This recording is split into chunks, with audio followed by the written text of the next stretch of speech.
Note: the following video depicts a specific configuration of the notebook. The same removal and replacement procedures apply to all configurations of the notebook.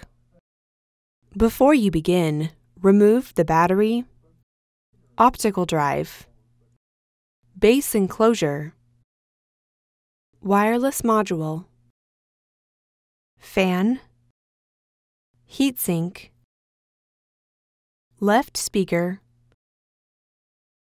system board, and display panel assembly.